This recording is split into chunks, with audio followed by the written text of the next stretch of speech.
Are you looking to leverage the latest and best ideas to grow your advisory business from the best minds in the industry?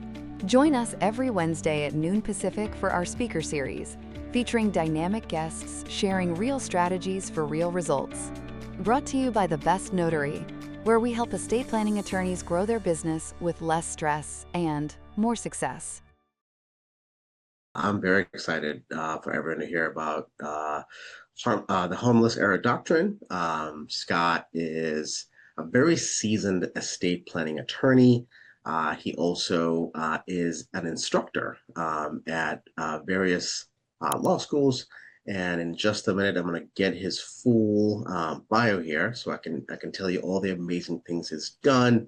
I personally did not even know that Scott had been on the Dr. Phil show talking about this very topic some years ago. So essentially, we are in for a very, very interesting presentation. And we are going to be living here as experts or close to be experts on how wills work in a world that is becoming very, very digital. So if you give me just a second here, I'm going to pull um, Scott's background. So I want to make sure that we know fully what gives Scott the qualifications to talk about this topic in a way that is very uh, comprehensive, essentially. So give me just a minute here. I'm going to pull it up. Okay. All right. So here we go. Of course, because it's past event, it's a little tricky to see here, but essentially, Scott is with Schomer Estate and Wealth Advisors, and they don't just draft documents, they build plans that work, relationships that last, and strategies that protect legacy from the courts, taxes, and avoidable drama. Scott's company is multidisciplinary. They work with attorneys, fiduciary financial advisors, tax strategists, and courtroom veterans under one roof. They don't sell products, they don't earn commissions. They basically answer to their clients with clarity, confidence, and a touch of wit. Scott is a certified specialist in estate planning, trust, and probate law. He has served as a temporary judge, a court appointed attorney and expert, and an adjunct professor at law, as I said before. He's handled everything from high stakes probates to my siblings have gone rogue cases. He also serves as a fee only fiduciary financial advisor because what's the point of building an estate plan if no one knows how to manage the assets? Scott speaks in plain English, asks great questions, and helps clients stay out of court or win if they're dragged into it. If you haven't created a trust, Scott and his team will help you do it right, and he'll help you fix what's broken, protect what matters, and help you make sense out of your plan. Without further ado, Scott, let us know all we need to know about wills in a rapidly digitizing day and time. Thank you, Eli and Stephanie, for that wonderful introduction. Are you able to see my screen, my slides? Yes? Okay, We see great. the presenter mode. I am in presenter mode, or do I need to? Yeah, Can you you're in flip it? presenter mode. Yeah, if you had it Okay, right the first, yeah, the first time you had it perfect the first time. So maybe just reshare, but in the regular mode. okay. Let me try one more time. I see what you're saying. How's that? Yeah, beautiful. Yes. Perfect. All right. Okay, great. Thank you. Yes, I'm a certified specialist in trust estates and estate planning, but I'm not a certified specialist in Zoom or other high-end technology. So I'm very grateful to be surrounded by friends that can keep me on the straight and narrow. So thank you for that lovely introduction. It's an honor and a pleasure to be here. Today's topic is the harmless error doctrine and the future of will execution in a digital world. Now, Eli suggested this as sort of a broad topic, and when I first thought about it, I laughed because I thought, who in the world who's not a trust and estates attorney would even understand or have any familiarity whatsoever with what in the world the harmless error doctrine is? Is that like something from baseball or some other sports analogy. Well, it's a development that has come along in the area of wills and trusts. And really, it's one that applies to wills or last wills and testaments. So if you're going to talk about harmless error, I got to spend a little bit of time reminding you or possibly educating you for the first time on exactly what a will is. Now, the material that I'm going to present today goes across the nation and even as far as England at one point in time, but we tend to come back to California because that's where I practice, that's where I'm licensed, and that's where a lot of the authority that I'm going to cite relates to. So with that in mind, I will launch. And so in California in particular, but it's generally the same across the nation, in order to have a valid last will and testament, you're going to require three things. First of all, you need to have testamentary capacity. Testamentary capacity includes such things as the legal capacity. So a 4-year-old can't make a last will and testament. You have to be 18 years or older. And you also have to have mental capacity. Mental capacity is tested by two measures, but I think we generally have an idea of what it is. You need to know what your stuff is and what you want to do with it and how it would devolve otherwise. After that, you have to have intent, testamentary intent. Now, this seems obvious, but this will be sort of more clear when we get into the issue of holographic wills, because all kinds of things get presented to a court of law as purporting to represent or constitute somebody's last will and testament. So that's something we need to look for, that there was actually an intent here to do this. All right. And then after that, of course, testamentary intent includes a lack of undue influence, duress, or fraud or mistake.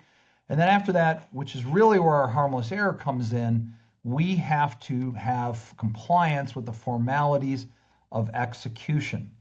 This is affectionately summarized or referred to as compliance with the Wills Act.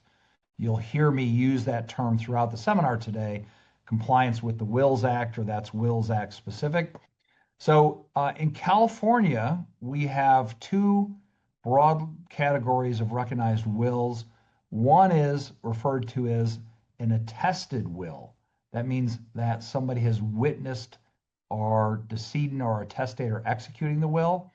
The second form is something that we refer to as holographic wills, or where the testator actually sat and wrote them out. So let's, because harmless error has less to do with holographic wills generally, well, let's go over attested will. So this is an attestation clause. So what it does is it requires that two people actually sign their names and witness that they observed the execution of the will, or the testator representing to him or her that they actually signed the will, and that's their signature on the will. So the requirements are set forth in Probate Code Section 6110.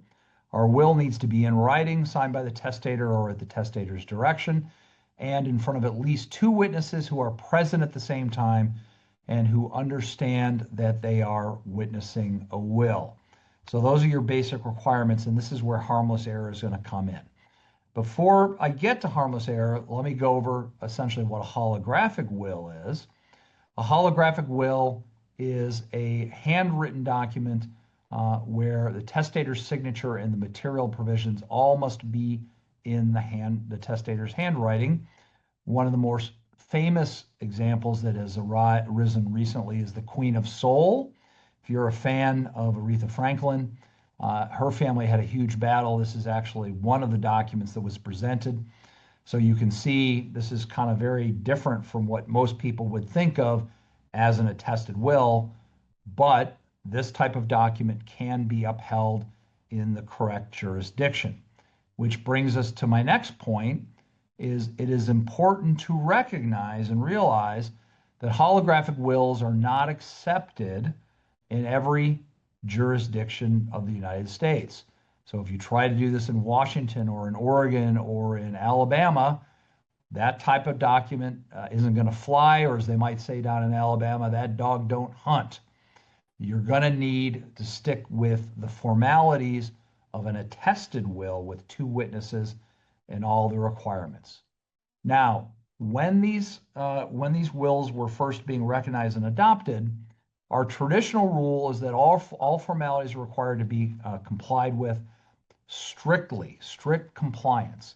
Classically, any mistake in execution, no matter how harmless or unrelated to the reliability of the will, rendered it invalid. And I'm going to give you some real clear examples of how these things played out, because I think one of the best ways to illustrate this is to tell you some stories from some actual published cases around the country. So as things have evolved over time, we started with strict compliance, which is what I discussed a moment ago, that require exact compliance. Because of the problems with strict compliance, that evolved a doctrine called substantial compliance, which you might think of as a kinder, gentler version of that. And ultimately, it evolved into a harmless error standard. And that's really what we're going to be talking about after I give you a little bit better grounding in the first two standards. And a little preview of what's coming. You need to realize that harmless error is a minority position. It's only been adopted in about a dozen states. So the rest of the states, depending on where you're doing your will, are going to be governed either by strict compliance or substantial compliance. Now, you'll remember from the California statute, we talked about the witness requirements, which are contained in 6110 subdivision C. And there are two generally recognized standards in this area. In other words, what level of involvement do the witnesses actually have to be? Our first is our line of sight test. And what that requires is that the testator must be capable of seeing the witnesses while the testator is in the act of signing. The will and both the witnesses must be within the testator's eyesight at all times during the act of the testator signing the will, with, of course, an exception made for blind testators. So you all got to be in the same room together. You can't do it at different times. You can't, right? This is strictly enforced. The alternative to this is something called the conscious presence test. This is a test that has been adopted in a number of the jurisdictions, including California. And what it says is that our testators and our witnesses generally just have to be aware of each other in the general vicinity. Now, to some of you, this will probably seem like a distinction without, sort of what's the purpose of all this. But let me sort of play this out to show you some of the level of absurdity. So let's go through the requirements of strict compliance. So I'm going to take you over the pond, as they say, over to jolly old England, to a case from the year of the free love and the hippies taking over downtown London, called a case called the Estate of Groffman. So what happened in the Estate of Groffman? Well, an attorney prepared a will and sent it off to his client, and the will is going to leave everything to his second wife.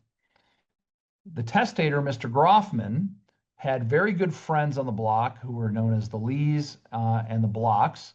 And these couples had a tradition that they would all get together on Tuesday night for a little dinner party.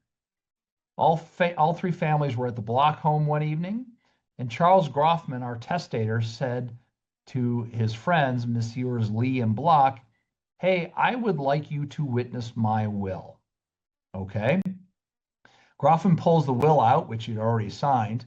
So, I mean, the first question you got to ask yourself is, who's having their will executed at a dinner party? I love my friends, but I'm not going to invite them over for a drunken brawl and have them witness my will. But be that as it may, this is what happened. However, because the coffee table was laden with coffee cups and cakes, Block and Groffman then retreated to an adjacent dining room where Block signed as a witness. So where was Mr. Lee? Well, he was clearly in the house, but he stayed behind. Mr. Lee was apparently feeling very cuberous. Now, you might be saying, what in the world is that?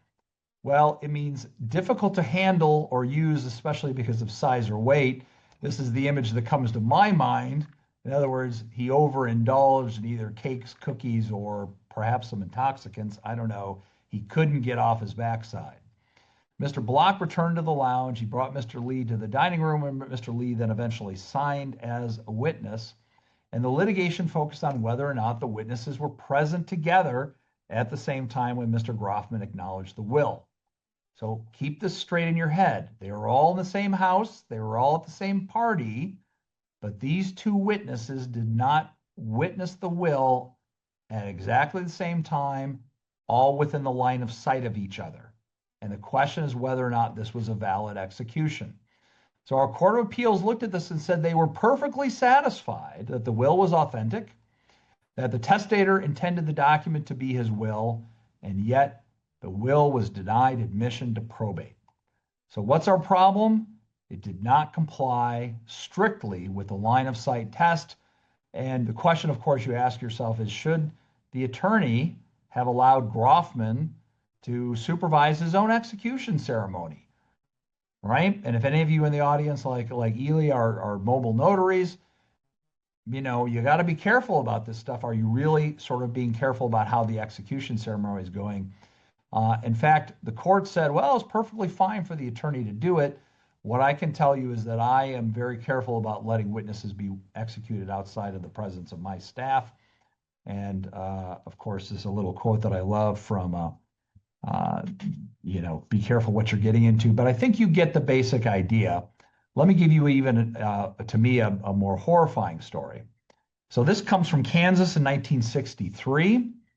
And here we have Mr. Weber, who had his will drawn up by a bank president. Mr. Weber was seriously ill, and he executes the will in the bank parking lot of all places. The president comes out to see him. He witnesses the will, and then he says, oh, I'm going to take the will inside the bank and have one of my tellers execute the will. And the president returns the original will to Mr. Weber.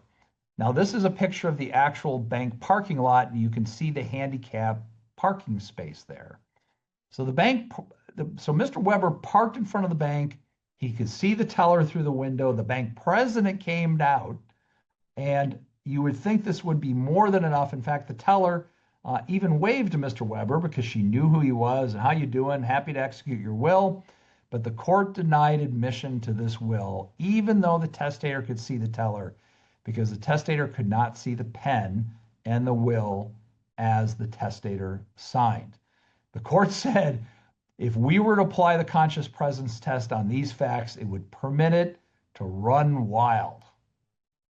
Doesn't this strike you as a case of things running wild?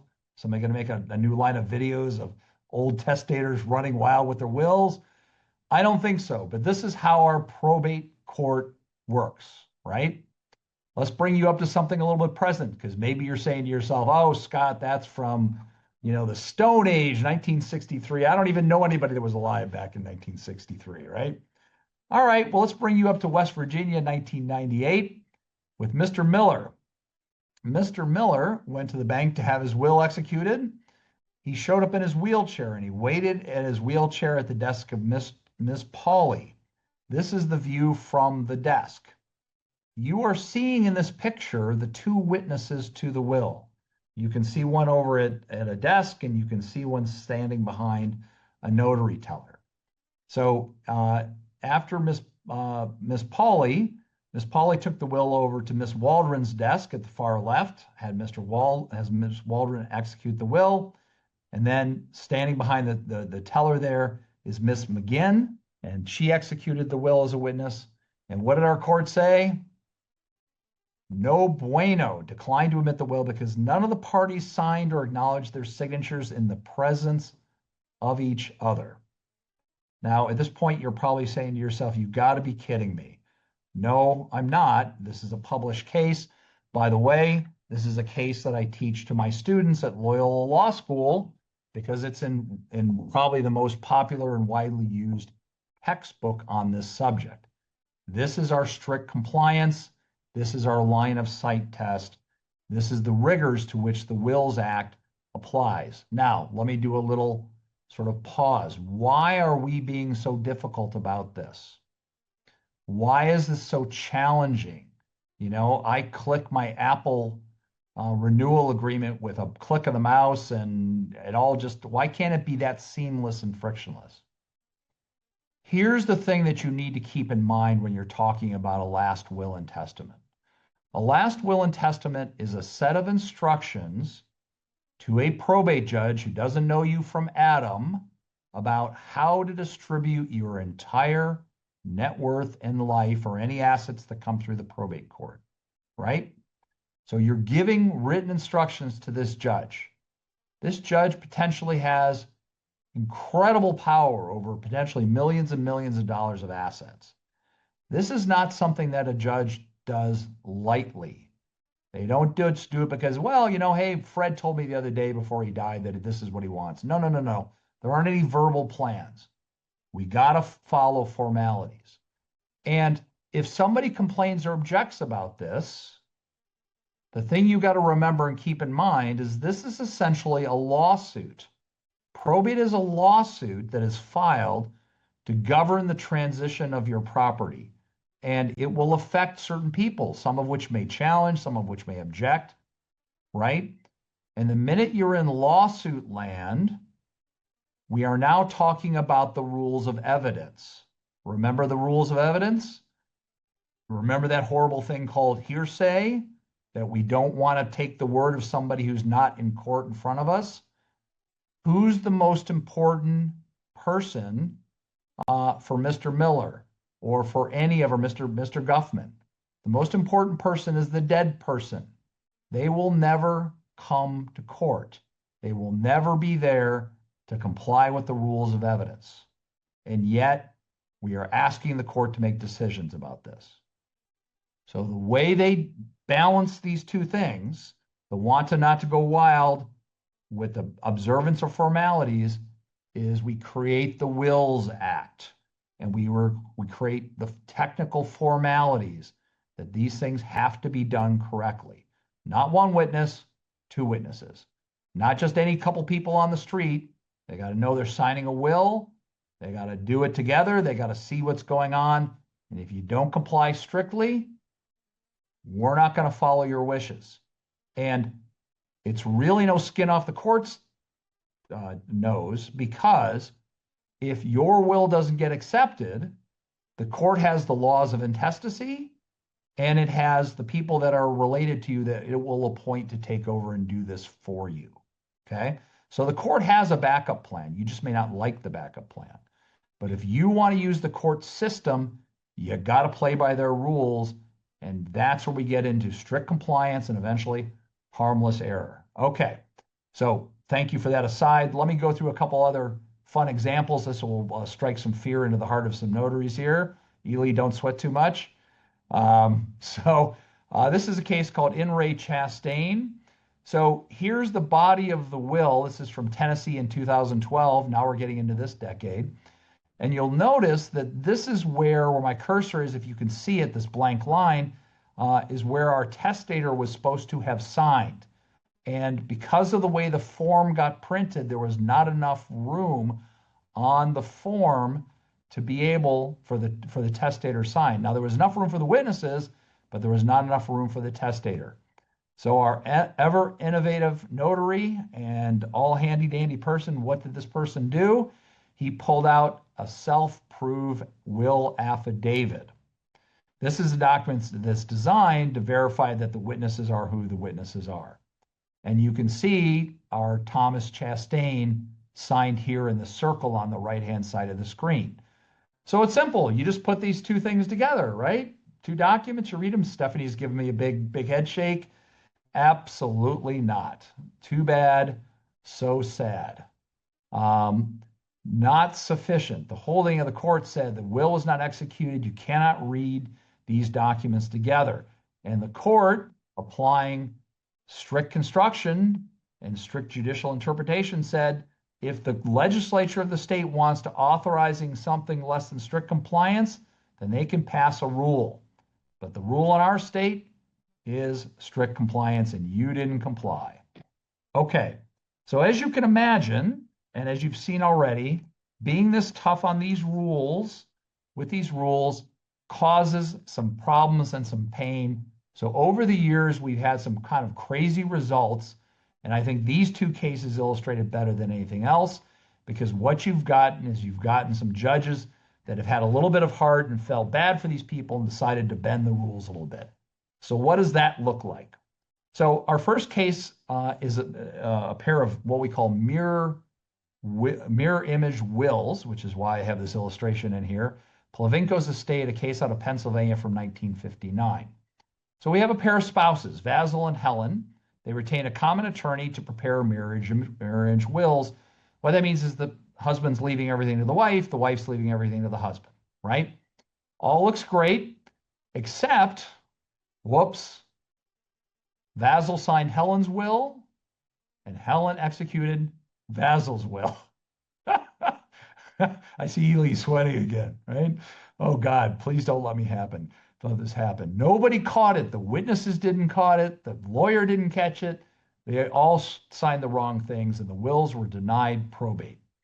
Now, if you stop and think about this, what you're basically doing is going into the court and saying, Your Honor, we want you to rewrite the will. Every place that Vasil's name appears, we want Ely's name to be there. And every place that Ely's name in the court just said, you got to be kidding me, right? In order to decide in favor of the residuary legatee, almost the entire document has to be rewritten. We get that this was an innocent mistake, but just screwed up, okay? And so once a court starts to ignore, alter, or rewrite, or make exceptions to clear, plain, unmistakable provisions in the Wills Act in order to accomplish a result of equity and justice, the Wills Act becomes meaningless. And although well-intentioned scrap of paper, the door will be open to wide to countless fraudulent claims which the Act successfully bars, right? So what they're trying to prevent is the floodgate of all this stuff come rolling down, people putting all kinds of nonsense in front of the court and asking them to make it the will. So the Wills Act stands. So now we flash forward to 1981 in a neighboring state to a case called In Re Snide. Spouses Harry and Rose intended to execute mutual wills, same exact fact pattern. I love this picture, if you're a fan. But unfortunately, they ended up executing the will meant for the other spouse. Court looked at the same fact. Again, the witnesses didn't catch it, who were paralegals in the lawyer's office. The lawyer didn't catch it. The people signing the wills didn't catch it. Everybody made this mistake. And the court looked at this and said, look, this is a case of genuine mistake. The attorney, the attesting witness, Harry and Rose, all proceeded with the execution ceremony without anybody taking the care to read the pages or even the attestation clauses, either of which would have recognized the error, right? And so this will was ended up being admitted, and the court here said, in reaching the conclusion, we do not disregard settled principles, nor are we unmindful of the evils of which formalities of will execution are designed to avoid, namely fraud and mistake. Not only did the two instruments constitute reciprocal elements of a unified plan, they were both executed with statutory formality, including the same attesting witnesses, and there's absolutely no danger of fraud here, and the refusal to read these wills together would merely serve to unnecessarily expand formalism without any corresponding benefits, okay? So there we have these rogue courts, a number of them looking at this and saying, you got to be kidding me. Is this really what we got to live with? And we can't have any humanity here. So some bright mind comes along and says, well, what if we change this up a little bit and let's do substantial compliance instead of a formal compliance? Okay. So that brings us to the case of Taylor versus Holt versus this is a 2003 case out of Tennessee, forgive me. What's our case here?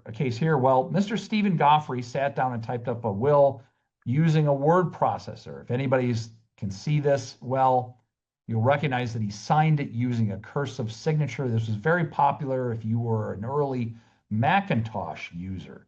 The fonts are all clearly recognizable.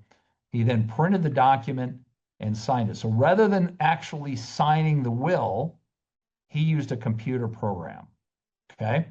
But he printed it and got 2 wet signatures. So does this substantially comply with the Wills Act? Right? Well, our court felt a little bit better about it and they said, well, he did intended this to be his mark and it operated as mark. And we know this because we have wet signatures from 2 witnesses that will sit in court and say, absolutely, he handed us this document. He pointed to it and said, that intended to be my signature. So we had a little bit more compassion with substantial compliance from the court here. Our will was affirmed. That brings us to the same year, to the great state of New Jersey, and a case called In Re, the Will of Fairee.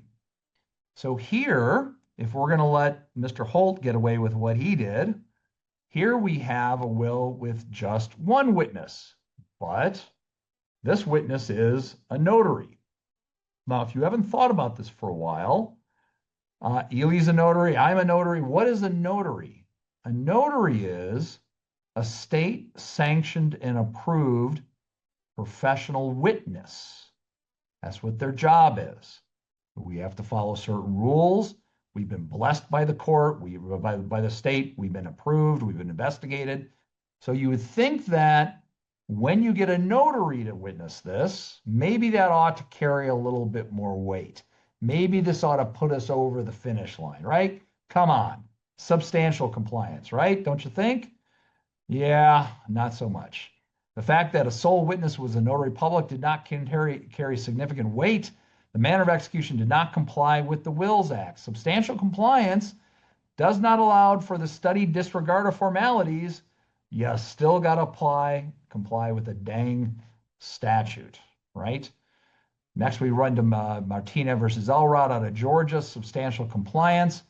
A will was not self-proving because an affidavit did not include statutory language. The doctrine of substantial compliance, though tolerance of variations of moods of expression, nevertheless still requires actual compliance with all matters of substance. All right, are we frustrated yet? Are we feeling like this is a little frustrating and difficult? And oh my God, can't we just have Apple take over the world and do all estate planning? I don't know. What's the solution here? All right, well, that brings us to the harmless error standard. Harmless error standard says, although not executed in accordance with the formalities, if the testator's intent can be established by clear and convincing evidence, the will shall stand. In California, you find this in the same statute as the Wills Act under 6110C2. It says if a will is not executed in compliance with the standards, the will shall be treated as if it was if the proponent of the will establishes by clear and convincing evidence at the time the testator intended the will to constitute the testator's will. Now, I know you're all going, wahoo, this is great. I like the standard much better. But as I indicated at the beginning, it is a minority position. Harmless error has only been adopted in about a dozen states in the union. Minnesota, since this is from 2020, Minnesota has since formally adopted it, but there's a lot of places in this country where it is not the standard. So let's go through how harmless error gets applied and what the limits are with harmless error. So that takes us back to New Jersey, a state called the In Re McCool from 2010. I love this. The facts are so uniquely challenging to have the feel of an academic exercise designed by a law professor to test the limits of a student's understanding of the rule, not merely a didactic exercise. So what happened here? We have a married couple. Louise and Elmer were married for many years. By the way, the picture here, I understand, is a female wrestler named McCool. I don't know much about her, but I like to put in a couple of puns every now and then. The second marriage for both, Louise raised Elmer's 7 children as her own. They created joint wills. Elmer died in 2008. In 2008, Louise returned to the attorney's office with notes. She wanted to update her will. Now look at that. That's a piece of artwork. That's beautiful. Handwritten notes, right? And the attorney, based on these notes, prepared a rough draft of Louise's notes based on their conversation. Louise went to grab lunch, promised to return in an hour, and can you guess what happened? As we affectionately say, there's no pictures. She got hit by the bus. She died over lunch. Okay. So you look at this and you go, she's expressed her witnesses to an independent witness and people in the office. We have a high level of, can't you rely on this, Your Honor? Isn't this close enough? Although the document or the writing added to the document was not executed in compliance with the statute, the document or writing is treated as if it had been executed in compliance if the proponent can establish by clear and convincing evidence. So do we have enough to prove by clear and convincing evidence? A variation of the facts presented here offers a compelling case for construing the statute not as requiring the testator's signature. There's no signature on this document. All we have is her handwriting, right? Had the decedent been able to read the draft will prepared by the attorney and express her assent to its content in the presence of witnesses or by any other reliable means, the court would have had what the court's misgivings concerning her absence would have been needlessly formalistic and against the remedial purposes of the statute. They would have allowed it in, but we had no signature. Among the defects in execution that can be excused, the lack of an actual signature is the hardest to excuse. An unsigned will raises serious but not inseparable doubts about whether the testator meant to adopt it as his or her will. Wow, close but no cigar. All right, now let's slide ourselves into the land of electronica, right? We like electronica, all kinds of new tech out there, right? Let's go to the great state of Michigan, where I grew up. A matter called the Estate of Horton. This is a case from 2018. This was not the Dr. Seuss book, but whenever I think of Horton, I always think of Horton Hears a Who, so we got to have some pictures. So what happened here? Our testator committed suicide, unfortunately. And before he left, he sat down and penned this note. I am truly sorry about this. My final note, my farewell, is on my phone. The app should be opened. If not, look in Evernote, document entitled Last Note. Okay. Do we have a will? Well, holographic, maybe. Can we put some things together? But what's missing from this is any substance, right? He hasn't said where, how, when, who's in charge, who gets what, till we open up the Evernote. And there it is. Have my uncle go through my stuff, pick out the belongings of my dad and grandpa, take it. There's something he doesn't want. My guns aside from the shotgun belong to my dad. Yours to do with what you want. My car goes to Jody, et cetera, et cetera, et cetera. Can we put and then farewell, Dwayne Horton. Can we put these things together and call it a will? Do we have enough here? Now, if we're applying the holographic will standard, we can't, because the only piece we have in his handwriting and with a signature doesn't provide us with any substance. All the substance is in electronic format. It's in our program Evernote. So what does our court say? Well, fortunately, the state of Michigan is a harmless error state. Indeed, other than requiring a document or writing added upon a document, there are no particular formalities necessary to create a will under the harmless error statute. Essentially, under the statute, any document or writing can constitute a valid will, provided that the proponent of the document or writing establishes by clear and convincing evidence that the decedent intended the document or writing to constitute the decedent's will. Okay? So we're seeing a little glimmer of hope. I've not seen a case this extreme in California, but you certainly could have bring this into a California court and make your argument. Now, do we have any fans or users of either the Remarkable tablet or of GoodNote on iPads, right? So what about this? Seen something like this before? Our friend Mr. Castro pulled up his Remarkable tablet. And what did he do? He created a holographic will while lying in the hospital. It's all in his handwriting. It's all written, but it's in electronic form. One of the other things that I've not illustrated to you is that whenever you open up a probate case, you are required as the proponent of the will to lodge the original will with the superior court. What's the original will here? It's a bunch of electronic O's and ones, right? We don't have an original. And if you can't lodge the original, the presumption was that the decedent meant to revoke it. It's no good. Okay. What did our court hear? Well, what did they think about this? Well, our court came along and said, out of Ohio, this is 2013, the Castro court concluded that the will created on a tablet and a stylus and preserved in a digital image was a writing under the Wills Act and applied the harmless error rule and admitted the will. So look at that. Yay.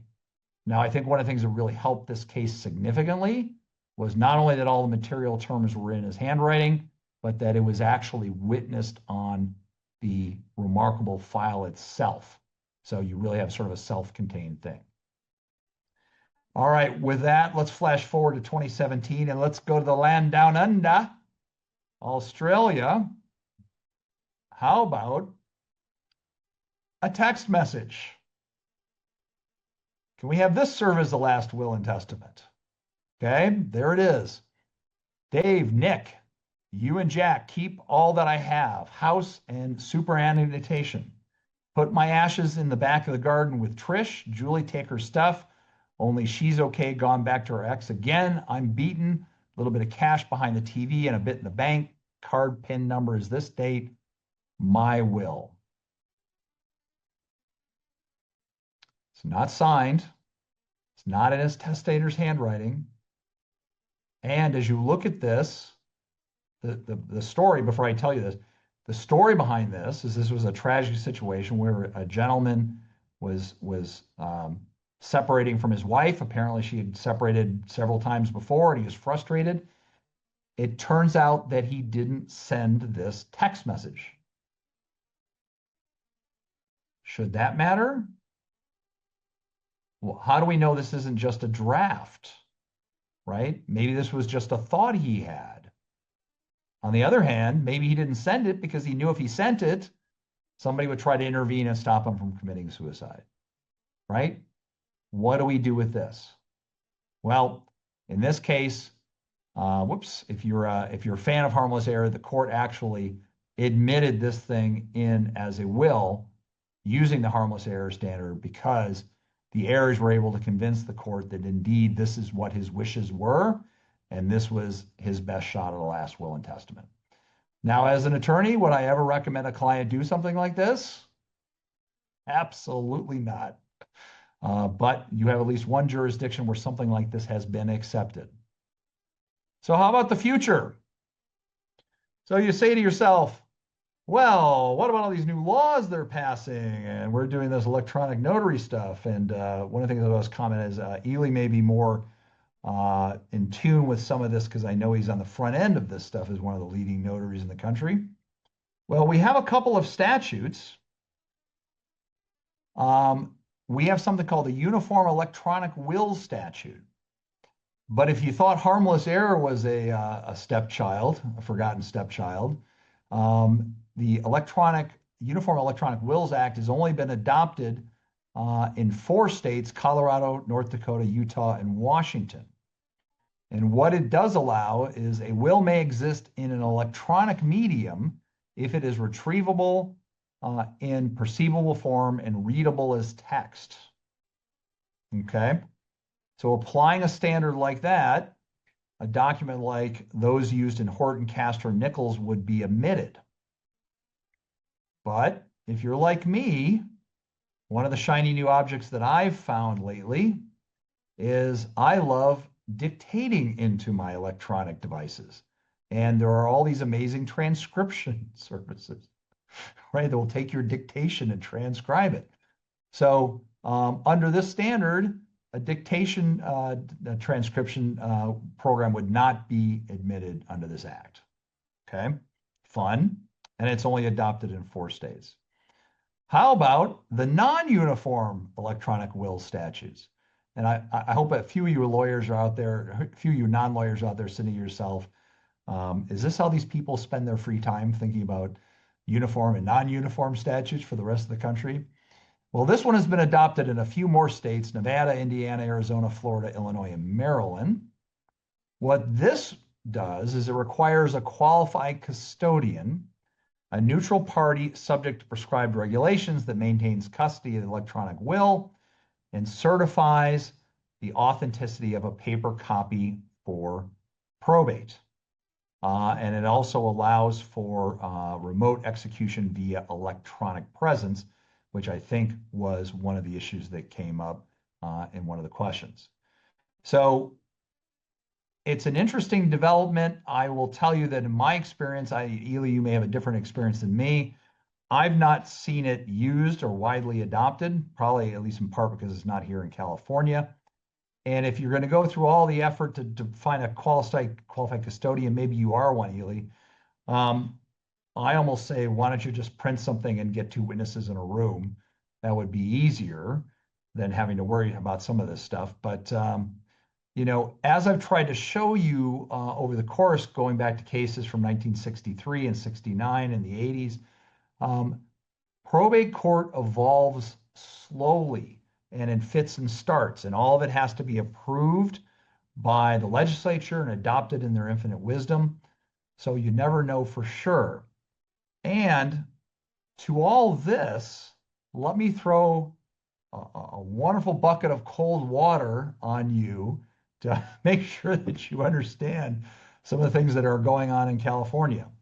So I've shown you how these various wills have been created, right?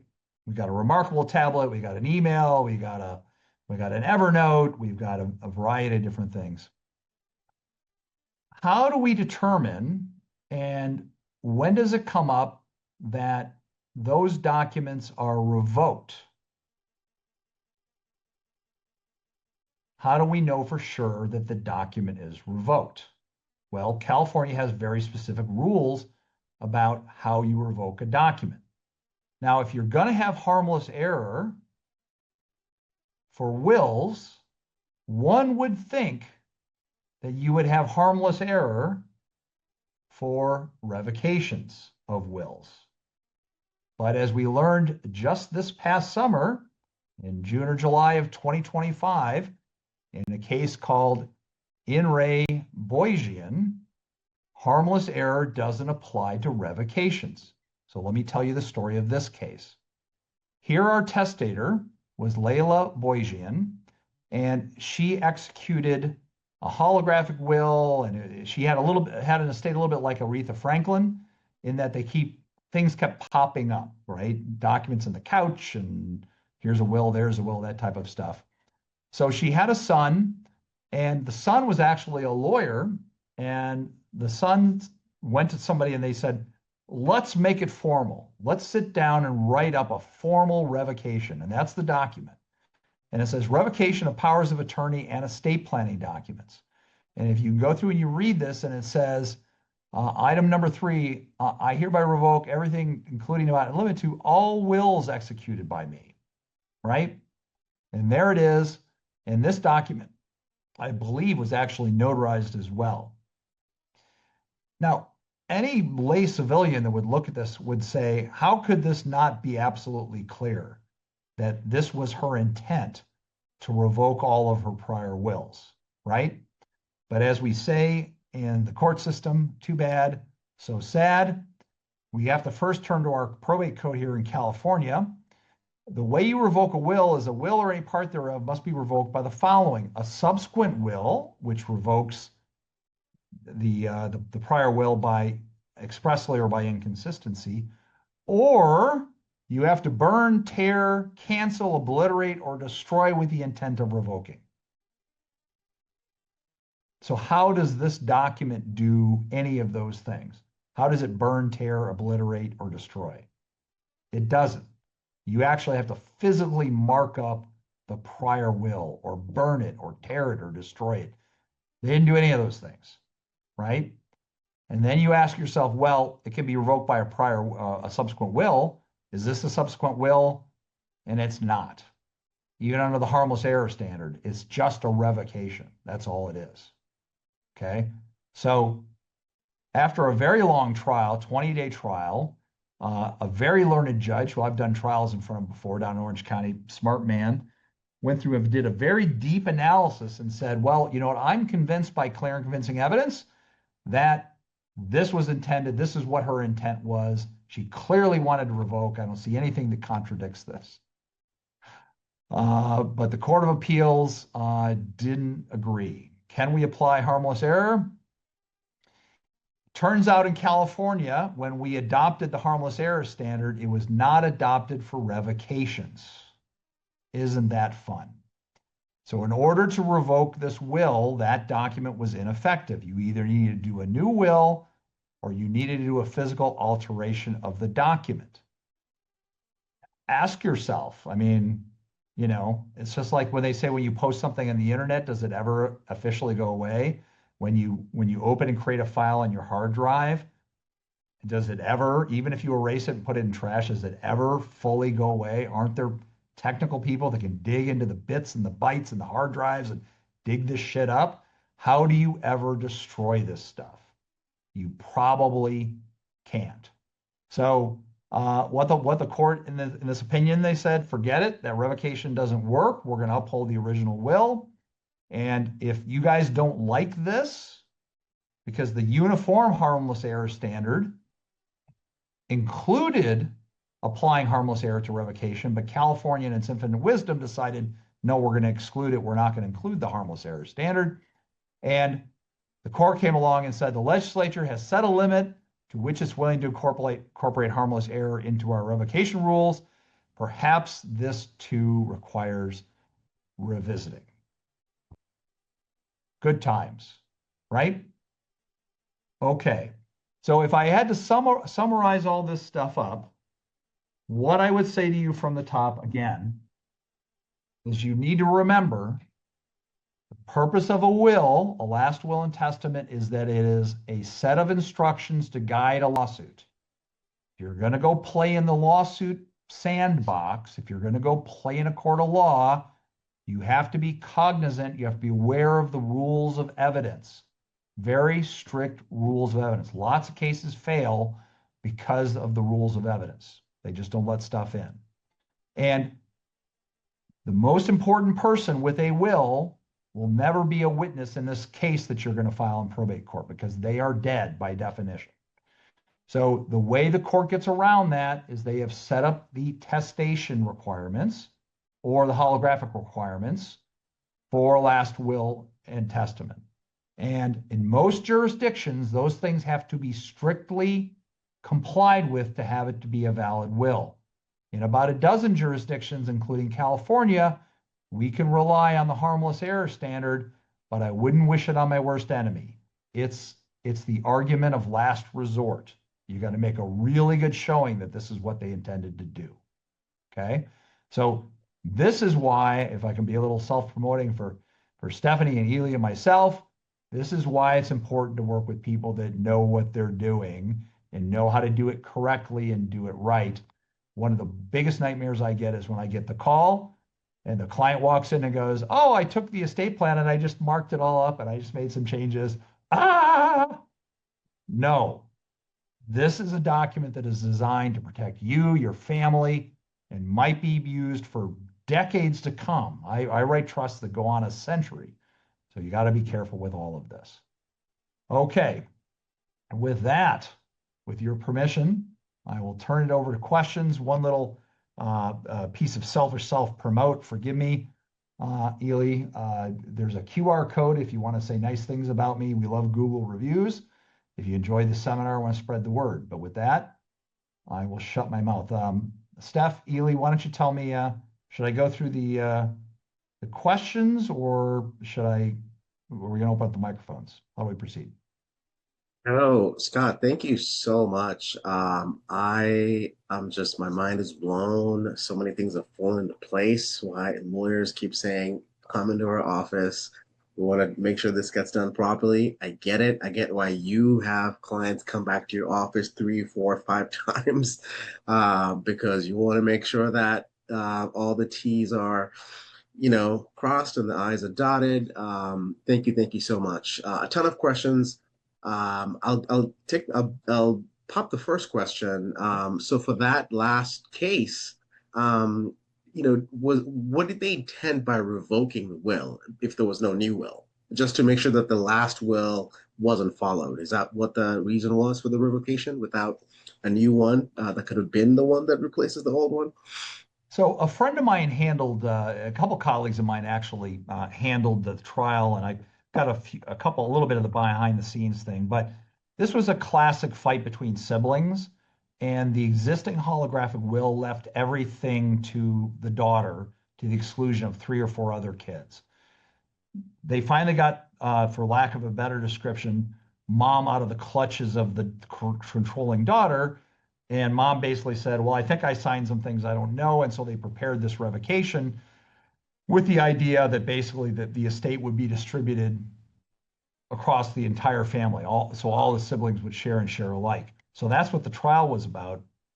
In a piece of unbelievable irony, after a 3-year battle to do this, and essentially, the daughter who had the functional will won because the revocation was no good. They took it up on appeal, and a week before oral arguments, the daughter died without an estate plan and without any children, which means mom's estate had to then flow into dead daughter's estate only to flow back out to the siblings. Yeah. I mean, it's a mystery wrapped in a riddle, wrapped in an enigma, right? Wow. Yeah, Never a dull day. never a dull moment. It's always fun. Amazing. Anyone else have any? I think Nikki had a question about the new Apple, let's see, Digital Legacy Advanced Directive and Digital Afterlife Consent. Did you want to come off mute, Nikki, and ask your question?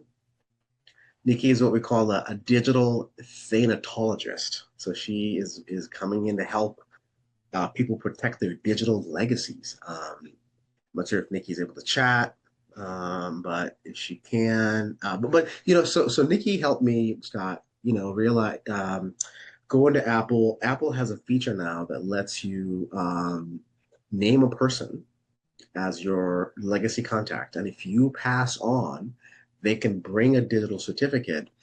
They can bring your death certificate and present that to Apple with this QR code that you get when someone names you as their contact, and boom, you get access to all their stuff on their iPhone. Are you familiar with that, Scott? And do you see that becoming a trend going forward? That's a great question. Thank you to Nikki to bring this up.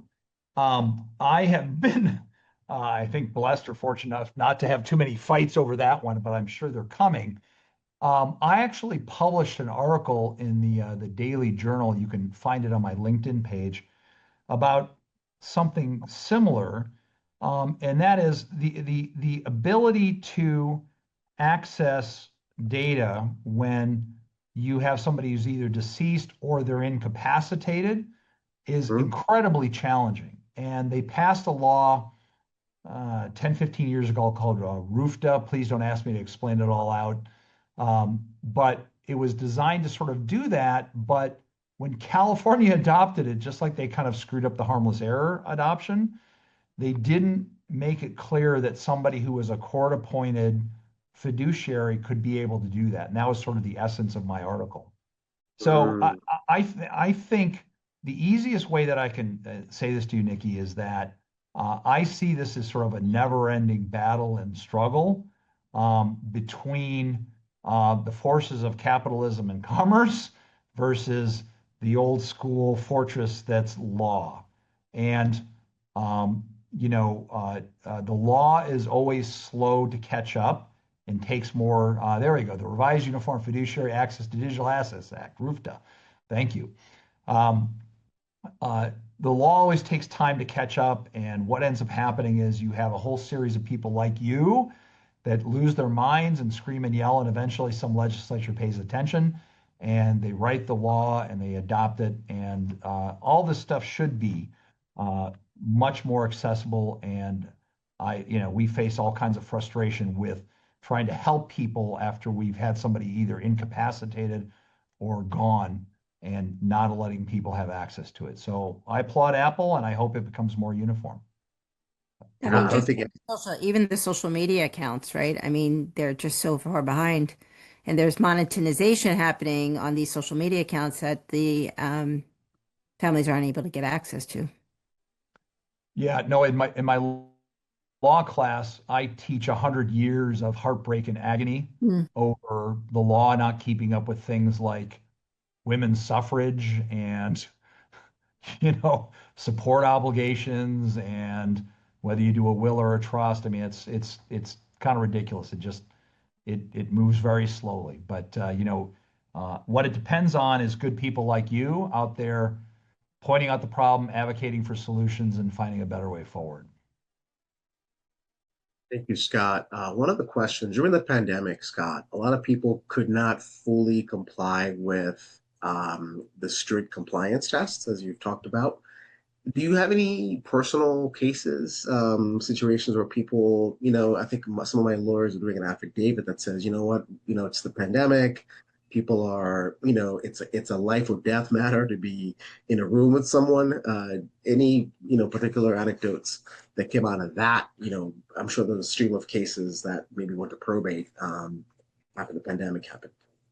Well, fortunately, unfortunately, I haven't had that particular battle. What I will tell you is, I walked into the office in March of 2020, and my lead paralegal looked at me and said, "COVID, I'm out of here." And I watched my whole dozen-person office walk out the door, and then I had to struggle with getting people to sign documents in nursing homes, and everybody masked, and me sitting in a 3,000 square foot office all by myself, and setting up the shields, and we also had outdoor areas, and I mean I don't know what else to tell you. It was a bloody mess.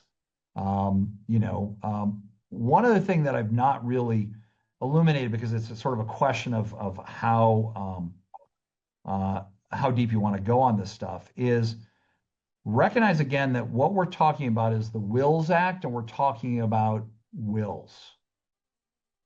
The bulk of my planning, the preferred method of planning, is through trusts, probate avoidance devices.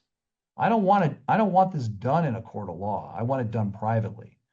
And one of the things that people are shocked to hear is that the standards for trusts are much lower. And in fact, you can have oral trusts. Now, again, I wouldn't recommend an oral trust, and you can't have them for some types of assets, particularly anything that's governed by the statute of frauds like real estate. But you don't have to have two witnesses on a will. You can have a single, or on trust, you can have a single notary. That's an acceptable signature. So, I just try to solve the problems as they come. And, my heart breaks for anybody that wasn't able to comply with this stuff. And I've not seen an opinion yet where the court sort of addressed all that, but I'll keep my eyes out. So, I mean, one of the other shocks, just to let you know about this, that blew my mind is, besides walking in on that day in March, I get an email from the LA Superior Court that says, "We're closed, and we'll let you know when we're open again." I'm like, "What do you mean you're closed?" Of course, now of course they were closed, but I mean, that's like saying the freeways are closed. You can't drive on the freeways. What do you mean? And I mean, I had the week COVID shut things down, I had at least 3 or 4 petitions pending in the probate court. Some of those were for my fees, some of which were appointment of people, and the court stayed closed for 4 months. And we had no idea when it was going to turn around. So it was really interesting times. So from a technological standpoint, our practice has evolved that we are very all about staying out of the court system and doing trust, doing powers of attorney, doing advanced healthcare directives, doing assignments, doing all this privately. And the will is, you need one just to make sure everything works, but the will is generally what's referred to as a pour over will. And the hope is you never even use it or deal with it, right? So that gets us away from the need to rely on the harmless error standard. But it's important to understand the foundations of this stuff and how it impacts all those things. So hopefully that helps illuminate things. Oh, Scott, you have done an amazing job. We're so grateful for your time, all the knowledge you've shared. And we'll definitely link to your website in the show notes for this episode. And really, really appreciate this deep dive into wills. And hopefully, we can have you back to talk about something else because this is clearly you're very passionate about this topic. Uh, thank you. Thank you so much. Thank you for watching the Best Notary Speaker Series. Come join us on Zoom every Wednesday of the month at noon Pacific and 3 p.m. Eastern. Please don't forget to subscribe to our YouTube channel to get notified when new episodes are released. This speaker series is sponsored by The Best Notary, your trusted document concierge from Maui to Maine.